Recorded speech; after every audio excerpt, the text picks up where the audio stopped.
One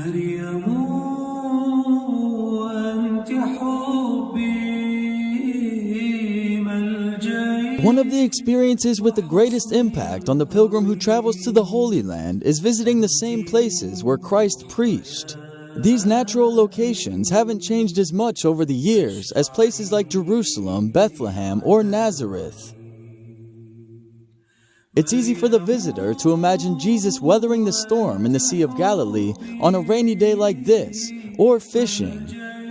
That's exactly how this boat has been preserved, extracted with extreme caution from the lake. It's dated to the 1st century, and its remains have been maintained thanks to mud that prevented its deterioration. This ship gives a clear idea of what the vessels were like when Christ sailed these waters accompanied by his disciples.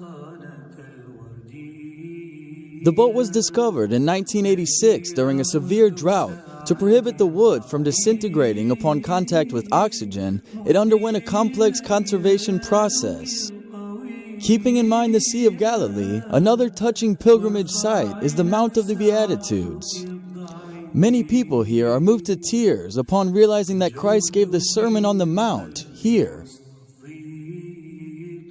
It's very touching to see where Christ actually walked and to see the places where Christians suffered and died for the cause that they believed in. It's just it's kind of a miracle to me to be here and experience walking where Jesus walked and thinking about his words and meditating on those, and it just draws me closer to our Lord. I have a very sick father at home, and so to feel the presence of the Lord, it's comforting. As I'm here walking in the footsteps of Jesus, I felt very comforted.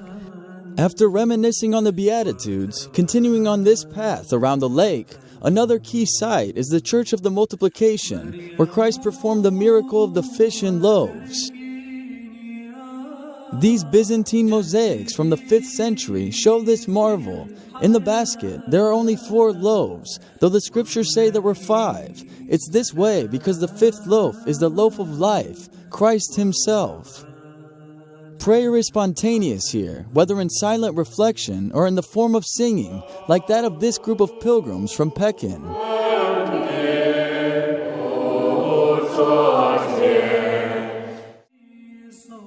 The last part of this journey is the River Jordan, which shares waters with Lake Tiberias. Here, pilgrims can be baptized in the same place as Christ himself. It's a river where, despite the passing of centuries, many can still lift the weight off their shoulders by beginning again after losing their way.